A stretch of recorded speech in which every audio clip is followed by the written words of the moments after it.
So funny that I'm up on stage and this is We the are new. now live. Hey, everybody. I want to just say before we start, Dina, that we want everyone to tag us and we want to see the conversation on social. And in the midst of all our challenges and ups and downs, all while trying to get our brand out there, there is no topic more relevant today than how to master media relations when the world isn't paying attention. And who better to discuss this topic with than Maha Abouelenein, media and PR guru.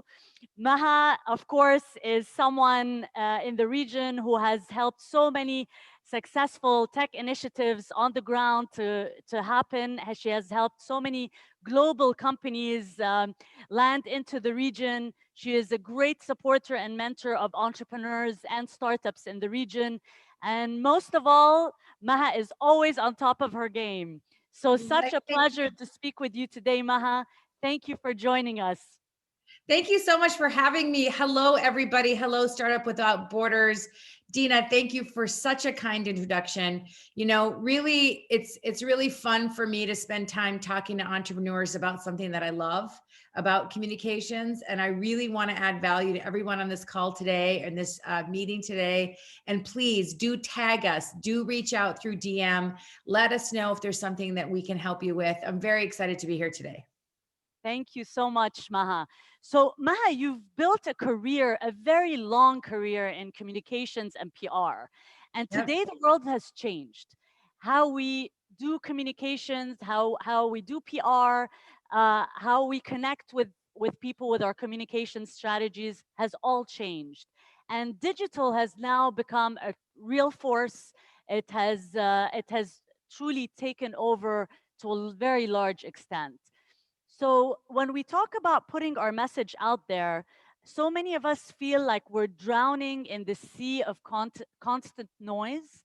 We're in an age of continuous distraction.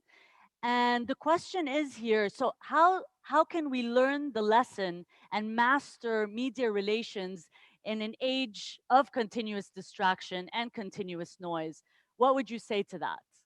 Yeah, so no question, we live in what I call the age of speed and noise. There's 24-hour news. We're on social media constantly. We're bombarded with messages. Brands are really spending a lot of time telling their story through social media, but also through traditional media. So you're looking at news outlets, you're looking at television, you're looking at radio, you're looking at blogs, you're looking at online outlets.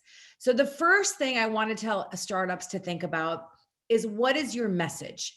What is it that you'd like to communicate? Because I think the most important thing that you need to think about is, what is it that you want to say, and develop that narrative and develop the right story that says what you really want. So focusing it into something succinct. So you're not going out there multiple ways with multiple messages. So focus is the first thing on that message. The second thing is how. How are you going to tell your story? Are you going to tell your story through your employees? Are you going to tell it through social media on channels? Are you going to tell it through an event, like speaking at an event like this? So working on how you're going to tell that story is really important. The last thing, sorry, my dog is making like this crazy noise underneath my feet. The last thing, we think about what's the message, how you're going to do it, is the why. Why do people care? Why should it matter? So when you think about breaking through the clutter and breaking through the noise, think about why they need to know that information. I think there is so much out there with social media. There's so much out there in the press, but still, your message can be heard. Your story can be told. And hopefully today we're going to help you with some ideas on how to get that done. Amazing, Maha. So focus on the message, think of how you're going to tell your story, and and it's really all about storytelling, right? So the focus and the how and the story itself. Yeah. So So what do you want to say? How do you want to say it? And more importantly, why? Why does it matter? What is the message that you feel you need to tell the world, or that you need to share? So why they should care? Why does it matter? yes, so the focus, the how, and the why should it matter? Excellent. So What would you say right now when we're all going through these turbulent economic times? We're all faced with very, tight budgets, and budget cuts are happening. And when it's very challenging to make that investment in our media relations and our media strategy, how can we go about doing that in the most basic way, even for a start? And what happens if we don't do that? Yeah. So think about if you don't tell your story, somebody else will. So you really need to have a strategy. How am I going to communicate about my company or what my startup is about? And there's many reasons why you need to, right? You need to communicate to investors so they invest in your company. You need to communicate to retain talent or to hire talent. You need to communicate to get customers, if you want people to download your app or you want customers to buy your product. So you need to communicate for that. And then you also need to communicate with your employees. We're working remotely. We're doing things in different ways that we haven't done before. Making sure your employees, you have an internal communications plan is really important because they're your front line. So when I think about your question talking about like what are some things businesses should do because budgets are tight in economic times, use your own channels. So think about your Instagram and your LinkedIn and your TikTok, if you're on it, or your Facebook page as an opportunity to reach customers through your own messages. So have a good plan for good photography, have a good copywriter on your team writing good copy for you, have someone create videos. They don't have to be polished videos. They don't have to be, well-produced videos. They have to be authentic. So if you guys want to do a simple message and a simple story and explain something, you don't have to go hire a PR agency. You don't have to go hire an ad agency to create content for you and to tell your story. You just need to focus on doing it yourself, but looking at your channels. And one of the things that I'm always talking about with startups and founders is really lean into building your personal brand. Like you're like, why do I need to talk about my personal brand? I'm the CEO of this company and I'm trying to sell my product. Yeah, but think about your consumer behavior. Like you like to invest in a brand that you love the person behind the brand. You want to know under the hood, what are some of the stories or how do they make the product or the secret sauce or the behind the scenes. So invest your time and money when you have limited budgets in building your personal brand and in telling the story of your company. A lot of people think, why does no one's going to want to hear the story of like, let's say a well established company like Coca-Cola, like from the beginning. No, what if they came out with a video telling the story of the bottle? I would watch that. I would want to know like, how did it come up? Why is it so revered? What is something that's so special about it? So think about using your time and effort creating brand love through telling stories. If you don't have budget to go hire an agency to tell the story, do it yourself. You create your own news. So you look inside your company, you look inside your product, you look inside your people, and you find out what are the stories that I can tell through my social media channels directly. And so, more than any other time in history, we actually have that power under our fingertips of leveraging social media and telling our story through Yeah, I that, mean, through you those were talking. channels. And it doesn't have to be like a huge budget to do that. No, and I think one of the things that, we've learned through social media and especially during COVID is direct to consumer matters. Like talking directly to the consumer, delivering directly to the consumer, inspiring direct to the consumer. So think about what is the thing you can hack in your business to talk directly to the consumer. So social media channels are one way to do that. Another way to do that is to think about creating value. What is it that you can do to create value for the customer or the person in front of you? You don't necessarily have to have an ask. You need to probably give value first, add value first, and continue to build loyalty and brand love, and then ask after you've delivered that value. Yeah. So, on that point, a lot of us do get distracted while we're building our brand and focus on the image, its appearance, its perception, and we get lost in that and lost in many other things that we actually lose sight of the most important core part of our business, which is adding value to our customers, adding value to our consumers. We sometimes lose sight of that when we get lost in everything else related to the brand. So how can we how would you advise us to get back to that and focus really our energy on continuously adding maximum value to your clients?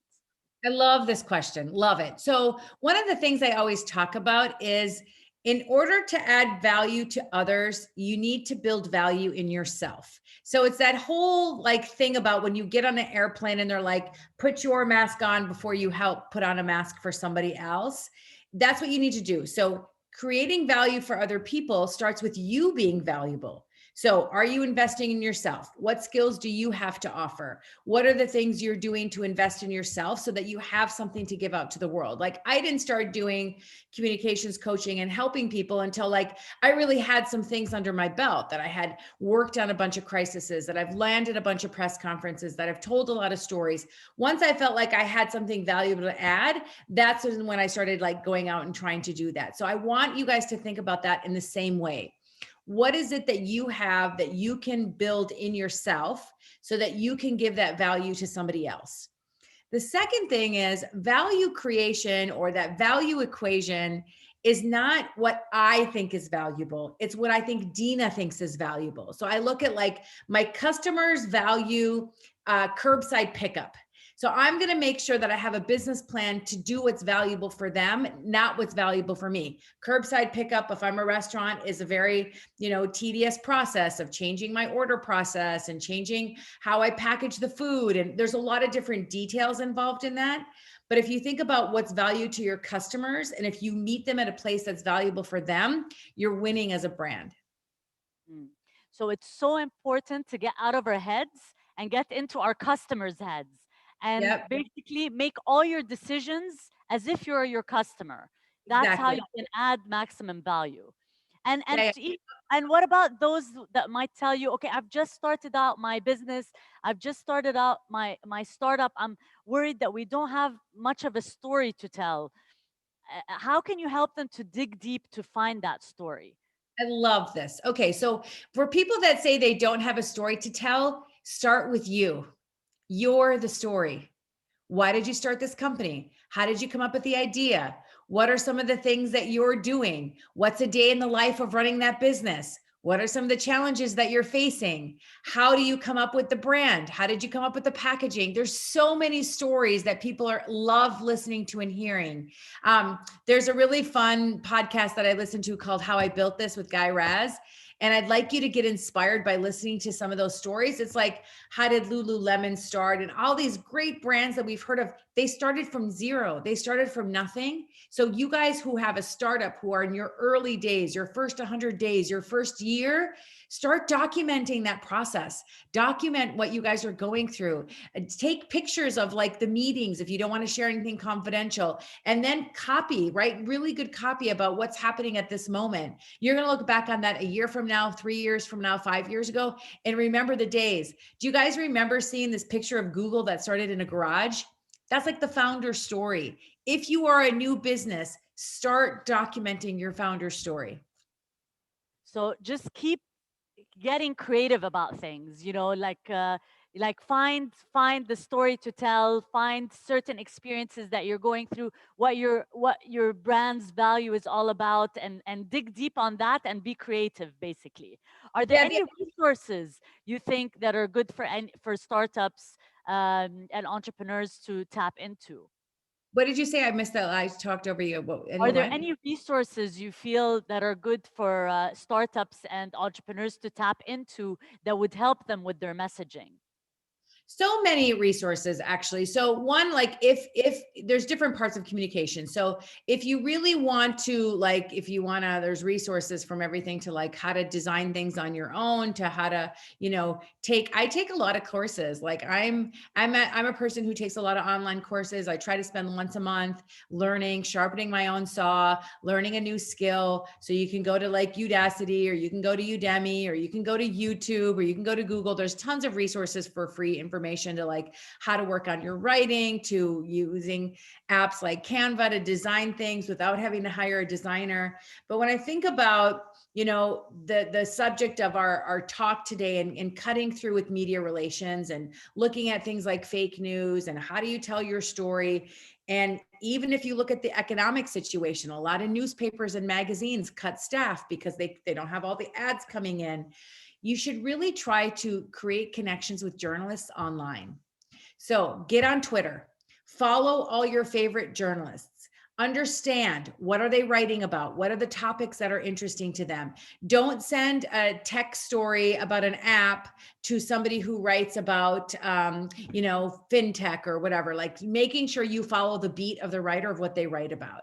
So start following that writer, and then I would start tagging them. If you have a story, if you have something interesting to say, don't hesitate to tag them.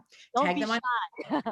don't be shy. Don't tag them on Instagram, tag them on Twitter. Like, you guys know the value of a DM. Like, you can DM somebody and say, hey, I just want to let you know, I sent you an email about my company and we're launching a new product. I'd love to hear what you think. You're not going in asking them to write a story. You're asking them to give you a look and tell you what they think. Asking is the right way, instead of telling them like, I need you to help me with this, or I need you to write this story. Just like, hey, could you give me your feedback on this? I'd really like you to take a look at this story. This is something I would love to share with your readers. Is there somebody on your editorial team that I can talk to? So first things first, to get to the journalists, to get them to listen to you, to get them to pay attention, start following them on social media, learn what they like to write about, learn what kind of things that they're covering, and then go in and add value. You have to be timely with your story. Don't send them something when there's a breaking news situation happening. Don't go to them when they're busy covering a big story that they're not going to pay attention. So during, let's say, sit the October weekend or National Day weekend, if you're in Dubai in December, like, don't pitch stories during holiday time periods. Always try to think about what's the best way to be relevant based on the timing of your story, and then who is the right person you need to talk to at that outlet.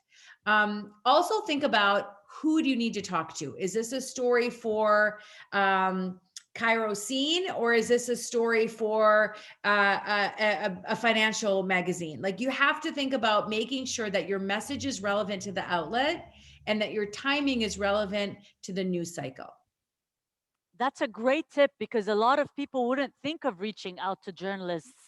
So don't be shy, everyone.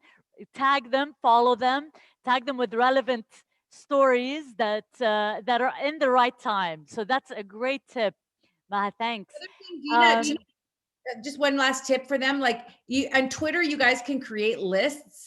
So what you should do is take all the journalists that you like to follow, or that you want let's say you want your company to be an entrepreneur magazine in the Middle East. So you start like creating a list of all the journalists that you want to follow, or that you want to be in those publications. So you have it organized. So then you can start talking to them and having dialogues with them through Twitter. Twitter's got like a lot of great features, like not just the list, but Twitter search. Find out what topics are trending, and then find out what people are searching, and then try to be part of those conversations. So for example, if you see something trending on Twitter, or you see when you go through search, for example, my friend was telling me the other day, like fast food Egypt. Like, you want to see all the conversations around fast food in Egypt, and you have something healthy that you would like to put in, start getting on those Twitter conversations and insert your brand in those conversations in a very clever way. That's a really good way to break through the age and then speed and noise, like we were talking about at the top of the call. that's a fantastic words of advice. So Maha, if in closing we were to summarize all this into your top key messaging advice to anyone struggling with their communication strategy and their brand, So how would you sum it up? yeah, first of all, don't overthink it. A lot of people think, I don't have an audience, I don't have a following on social media. Well, if you don't start today, you're not going to have one a year from now, 2 years from now, 5 years from now. So start building your audience. It takes time, but start. So don't hesitate, don't overthink. That's the first thing. The second thing is invest in good writing. You're going to need good writing for a blog post. You're going to need a good writing for a LinkedIn post. You're going to need good writing for any articles you want to write, any copy that you're putting on posts. So if you're not good at writing, don't worry. Find somebody who is, that you can get as even as a freelancer, because the underrated part of communications, it's not the video, it's not the image, it's the copy. And the copy is what pulls people in, and it's the thing that makes people pay attention. And actually, it's the details. The third thing is, don't speak like a robot, speak like a human. Share your stories and do storytelling like you would on your own personal social media. So don't talk like a company, talk like a human. So share what you're feeling, share what the company's going through. Try to build that connection for your audience. And then last but not least, think about the value, think about the value, think about the value. What are you doing that's valuable to others, and why should I care? Amazing, Maha. I mean, we covered so much today. We went into a real deep dive in just a few minutes. So if you don't have a social media account, start it now and start it right away. There's no time to lose on that. And like you were saying about tagging journalists, about building relationships and being genuine, and just build these connections. Be a human, not a corporate robot. So it's all about building trust in your brand and building value, and the world is your oyster, so to speak, in terms of media relations. You'll see a big difference once you start doing that. So Maha, lots of words of wisdom here today. Appreciate your time so much. Thank you. And I hope everybody learned a few tips and valuable lessons. It's all about adding value to your clients at the end of the day. So that's the biggest takeaway as well. Thanks Yeah, so and I much, just want Maha. to say thank you to you, Dina. Thank you to everyone at Startup Borders. I saw some of the comments in the chats. I really love all the comments you guys are saying about the value chain. You thought that was really interesting to you. Please don't forget to tag me and Dina. Let us know what you guys took away from today at Mahagaber, Mahagber, and at Dina, Elmofty, El Mufti. Have a Exactly. great day, everybody. Amazing Have a good night. takeaways. Thank you, Maha. Thank you, everyone who's watching. Thank you, Startup Without Borders.